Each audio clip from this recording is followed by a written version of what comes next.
Walter Nolen is probably the most important transfer that Ole Miss signed, but he won't be the most impactful. We'll tell you who that player is going to be. This is the Locked On Ole Miss podcast.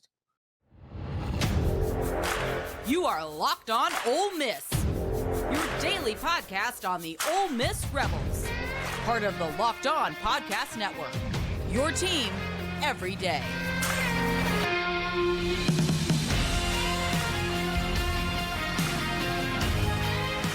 Hi, I'm Stephen Willis, a former staff member at Ole Miss and a 10-year veteran of the national media with Yahoo Sports. Also did a little time at WSMV. Thank you for joining us on this Wednesday. Today on the show, we talk about why Princely Umanmielen will be the most impactful transfer in Ole Miss history. I'm not even just talking about this year, and talk about the curious case of Xavier Hardy as we try to figure out what's up with him. This is the Locked On Ole Miss podcast, your daily podcast on the Ole Miss Rebels, part of the Locked On Podcast Network, your team every day. We're free and available on all the podcast apps and on YouTube. Thank you so much for making the Locked On Ole Miss podcast your first listen every day, and a special hello to the everydayers that make the show what it is. Today's episode is brought to you by FanDuel. Make every moment more. New customers, join today and you'll get $200 in bonus bets if your first $5 bet wins. Visit FanDuel.com/lockedon to get started. Now, you heard what I said. Princely Umanmielen is going to be the most impactful transfer in the history of Ole Miss. Not just this season, not just this transfer portal class. Princely Umanmielen has a chance to be the most impactful player in the history of Ole Miss football. That's absolutely nuts to think about.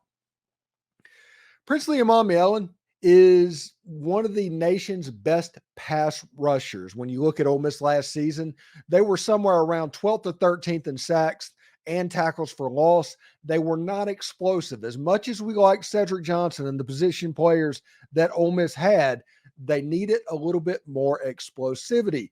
That is why Princely Umanmielen got recruited to begin with. Now, this is from NFL Draft Tracker.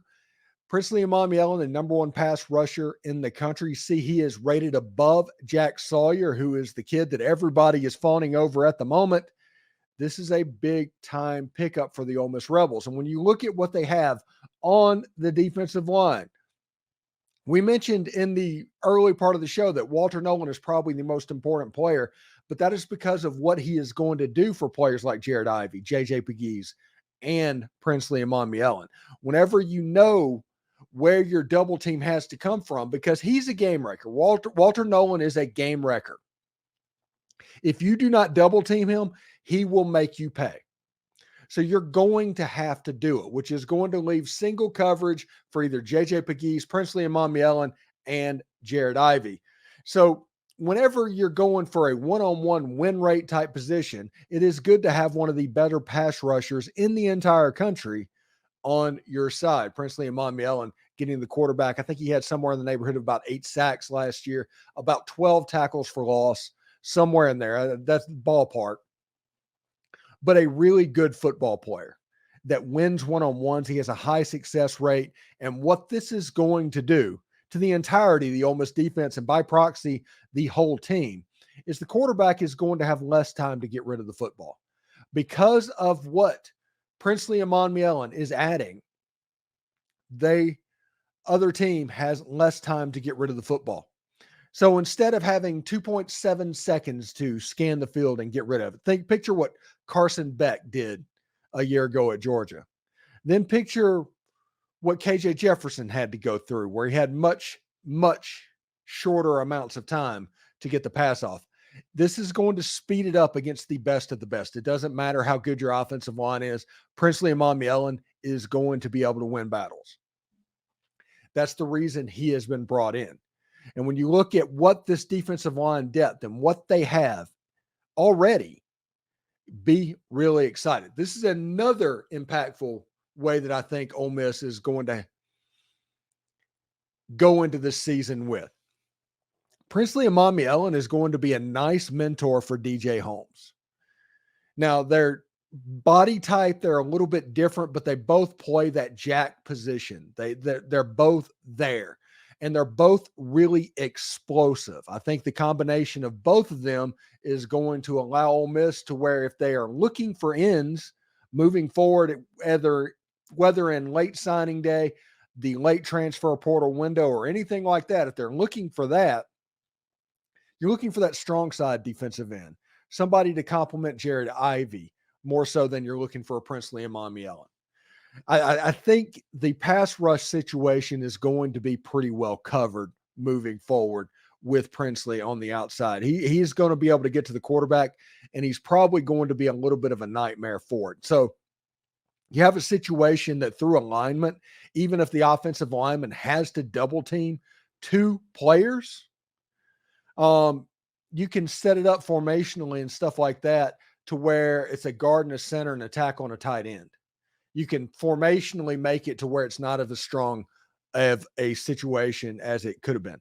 But the more double teams that you can force to happen on the offensive line, the better off your defense is going to be in the running game and the pass game, the whole 9 yards. And Princely Umanmielen is what's going to allow that to happen. The closest thing I can remember to Princely coming to Ole Miss is Cassius Ware coming to Ole Miss and his ability to be a game changer offensively. Now, the number 2 most impactful transfer of 2024 is Chris Paul, Pooh Paul, from the University of Arkansas, a middle linebacker last year. He was on the Butkus watch list before the season started. Things got a little bit soured. He ended up hitting the portal, transferred down to Ole Miss. Good linebacker. And everybody wants to talk about the linebacker. And the front seven's going to be such a major key for Ole Miss moving into 2024 because of what it means. So I don't need to necessarily understate that. So you're going to hear me talk about Princely Umanmielen and Chris Paul. We're going to continue with another defensive lineman once we come back from break. But Chris Paul essentially allows you to, there's not as much pressure on the development of Suntarine Perkins. You have TJ Dudley, who has a chance to be on the field and be a really good football player. He also has a chance to play the same position as Princely Umanmielen. But your linebacker room, when you look at that, you have Kari Coleman, you have Tyler Banks, you have different players that Ole Miss is situated 3 deep in the linebacker room right now. Chris Paul is a plus Jeremiah Jean-Baptiste. He's faster, he's stronger, he's just a better football player than Jeremiah Jean-Baptiste. This isn't a slight towards Jeremiah Jean-Baptiste. He played extremely well and played his heart out. But the tools, the skills, there's more of them there with Chris Paul to where the run game, they're going to be able to match up with what's going on. Him and potentially TJ Dudley, who I'm expecting to be the starters. I don't know who is going to start at that slot corner position, probably John Saunders. But when you look at that, the 4 linebackers that you need to pay attention to for 2024 is probably Chris Paul, TJ Dudley, who honestly, I could put him on this list as well because he just played the Peach Bowl. That's all that TJ Dudley did. But Kari Coleman, Suntarine Perkins, Tyler Banks, a lot of players in the mix for the linebacker position. They're in really good shape. Don't look at it as 3 positions. Look at it as 2. And whenever you do that, the numbers are on Ole Miss's side. I like Chris Paul. I think he's a very physical player. He's a very athletic player. He's an all-around type linebacker. That's the reason I compared him to Jeremiah Jean-Baptiste. He's not necessarily just a pass rusher. He's not just a coverage guy. He's not just a thumper. He's an all-around guy that can play sideline to sideline. And Chris Paul, because of what he can do, allows you to kind of pin your ears back on the defensive line. You're not as worried that something terrible is going to happen. Now, I am fully expecting going into the 2024 season, there's going to be offenses. They're going to screen Ole Miss a lot. It's coming. They're going to be too dominant on the defensive line and have too good of linebackers to not screen you a lot. So if you can do it, they're going to do it. But Chris Paul, his athleticism, his hustle, basically his mindset of trying to become a leader on Ole Miss's defense is going to be a major key for what could be a unit that gives up 17 points or less over the course of the 2024 season. And honestly, if Jackson Dart only needs to score 18 points to win a game, they're not going to lose many.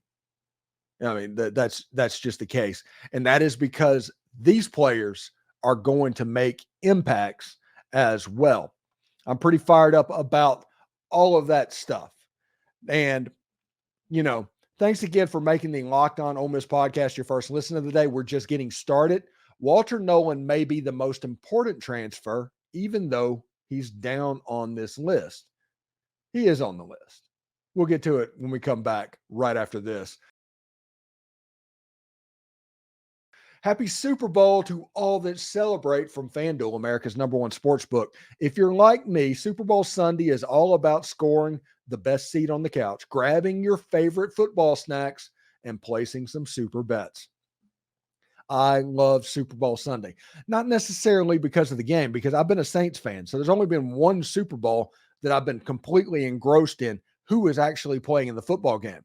I'm for the holiday. I'm for the experience. I'm for seeing Super Bowl commercials, Super Bowl parties, the whole idea for what is America's real holiday. One of the holidays is like the prop bets that's coming on. You can bet on the color of the Gatorade that's going on the winning coach and things like that. And FanDuel has ushered in an era where that is increasingly possible and better. They have so many ways for you to end the season with a W or 2 or 3, honestly. Not only who you can bet on Super Bowl, who to win Super Bowl 58, but also FanDuel has bets for which players will score a touchdown, how many points will be scored, so much more. New customers join today and you get $200 in bonus bets if your first bet of $5 or more wins. Just visit FanDuel.com/lockedon to sign up. That's FanDuel.com/lockedon. Make every moment more with FanDuel, an official sportsbook partner of the NFL. Locked On has launched the first ever national sports 24/7 streaming channel. Locked On Sports Today is here for you with the local experts of Locked On, plus the national shows that cover every league. Go to Locked On Sports Today on YouTube and subscribe to the first ever national sports 24/7 streaming channel today. All right, so we've gone through the first two of the most impactful transfers on Ole Miss's roster going into the 2024 season. And now we're going to continue down that road again with Trey Amos. Trey Amos is coming from Alabama. He's a corner. It's going to be an interesting position. Ole Miss has been needing the corner position. They've been needing to play a lot of man coverage, and Trey Amos is an expert of that as well. He started out the University of Louisiana, made a name for himself, ended up transferring to Alabama to play for Nick Saban. And if everybody knows about Alabama, the secondary has been his baby for the last 17 years. That's where his bread is buttered a little bit. So you don't play for the Alabama secondary unless you can play. Trey Amos came into the room. He was behind 2 first-round draft picks in Terry Arnold and Kool-Aid McKinstry. Ended up in the SEC championship game after Kool-Aid got hurt, played a little ball there, had his best game of the season. He is a man coverage guy. Going up against the Georgia Bulldogs, that's who you're going to need to be able to cover this season for Ole Miss to get to where they're going. This is an important get for Ole Miss football. And him being able to man up, let's say he's playing field cornerback, and by field, basically the wide side of the field with a lot of space to cover. If he can man up and handle you one-on-one, which he has shown the ability to do, that's going to open up so much even on the other side. That's going to open up blitz possibilities. The safety that comes from being a cornerback that can lock up the field, the Revis Island going on, is a major, major deal for Ole Miss football, period.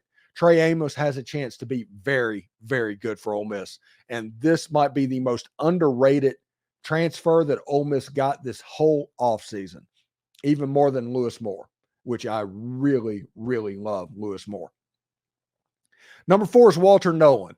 Walter Nolen is probably the most important transfer that Ole Miss got this year. So don't hear me saying or anything like this of me discounting Walter Nolen.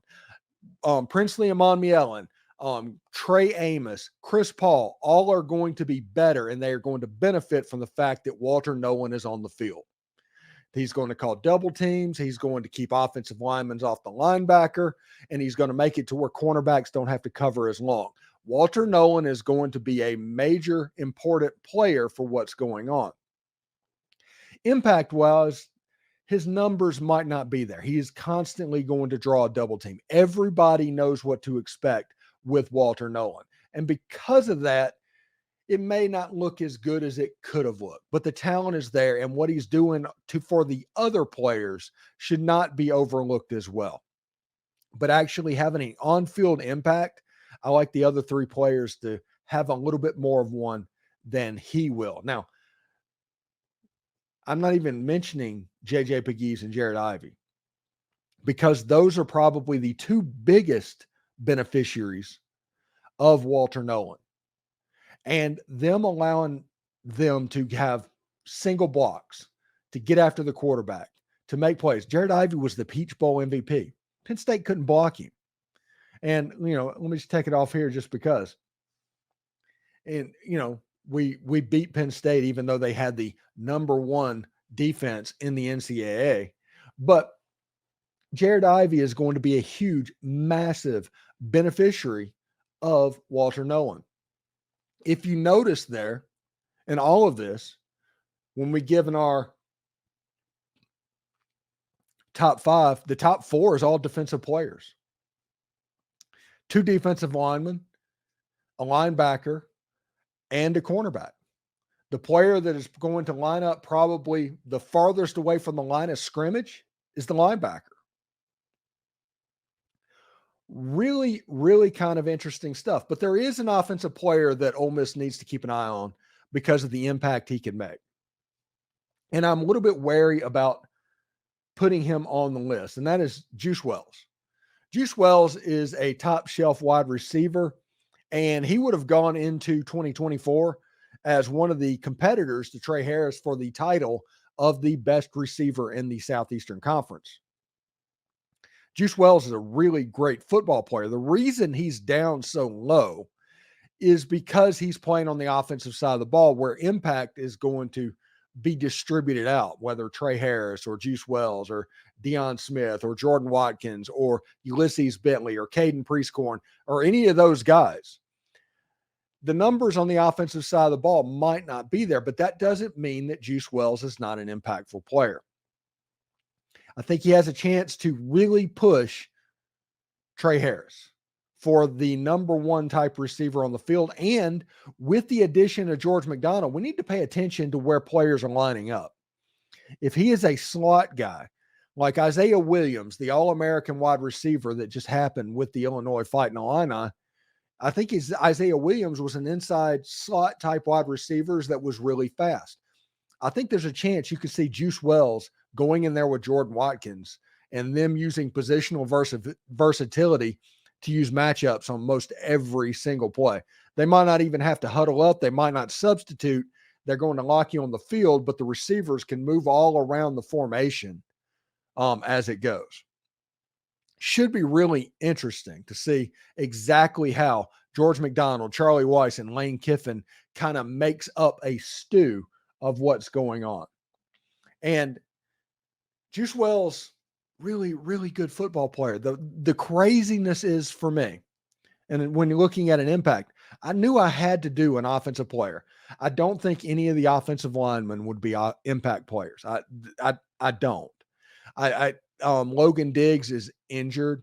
Daquan Wright, I mean, he could be an impact tight end. That's somebody to pay attention to. I mean, then you have the JUCO guys that are popping up that you can't really count them as transfers either. So it's really Juice Wells or bust on the offensive side of the ball from the transfer portal, because it's, Julius Buelow, Diego Pounds, Nate Kalepo, Jerquan Scott. None of those guys are going to, climb up. It's pretty much between Juice Wells and Daquan Wright as the leader in the clubhouse for what's going on. But those are probably the 5 players that I think will have the biggest impact in Ole Miss's transfer portal. And I think all of them are elite transfers that Ole Miss brought in. Ole Miss took a defense that was probably 4th or 5th in the SEC last year, It's absolutely nuts to think about that. But they were probably fourth or fifth last year and made them better almost all around. Starters all over the field. The best players they kept. The Jared Ivies, the JJ Pegues, they kept. The where they upgraded, they really upgraded. Like I said, not denigrating any particular player, but Jeremiah Jean-Baptiste is not on the same level of a player as Chris Paul or even TJ Dudley. And if you look in the secondary with Lewis Moore, who has very much a chance to make it on the back end of that defense, when you have Amorian Walker, I forgot his first name pronunciation. I think he has a chance to do some interesting stuff. You know, you add to a Chris Graves returning, you add a lot of pieces. I think Jaden Kennedy, who was recovering from a pretty destructive knee injury, that's the reason he didn't play much last year. Look at what's coming from Logan Diggs. If you want an example of what that's going to look like, look at Kennedy. But Kennedy, it was a all American conference, not country, type football player. And if he comes back at a high level, he's somebody that can line up as a slot corner with John Saunders and kind of boss that. Just a really good football player. And I'm kind of here for it, honestly. Should be really interesting to see. Still more to come on the Locked On Ole Miss podcast, part of the Locked On Podcast Network. Your team every day. Xavier Hardy was offered by Ole Miss. Yeah, that's normal stuff, but we'll tell you why to watch this recruitment. I know we come to sports to escape from some crazy realities of real life, but can we just talk for a minute about preparing for real life? According to the FDA, pharmacies are running out of antibiotics like amoxicillin right in the middle of the worst flu season in a decade. This is scary, scary stuff. I can't imagine a more helpless feeling than if Becky, my wife, got sick while a supply chain issue kept her from receiving life-saving medication that they needed. Thankfully, we'll be okay because of Jace Medical. The Jace case is a pack of 5 different antibiotics to treat a long list of bacterial illnesses, including UTIs, respiratory infections, sinusitis, skin infections, among others. This stuff can happen to any of us. Visit jacemedical.com and complete your physician encounter. It will be reviewed by a board-certified physician, and your medications will be dispensed by a licensed pharmacy at a fraction of the regular cost. It's never been more important to be prepared than today. Go to jacemedical.com and enter offers code Locked On, LOCKEDON, all one word, to get $20 off your order. Thanks for making Locked On Ole Miss your first listen of the day. And shout out to the everydayers. Locked On has launched the first ever national sports 24/7 streaming channel on YouTube. Locked On Sports is here for you 24/7, covering the top sports stories of the day with the local experts of Locked On, plus our national shows that cover every single league. For your second listen, go to Locked On Sports Today on YouTube and subscribe to the first ever national sports 24/7 stream channel. Be part of history. All right, so we talked about the top 5 players that I think are going to have the most impact going into this season. Now, Xavier Hardy is who I want to talk about right now. And everybody's like, who? Xavier Hardy. Xavier Hardy is somebody that is the East Mississippi Community College at the moment. He was a South Carolina signing in the 2023 recruiting cycle, so a little bit more of a year ago.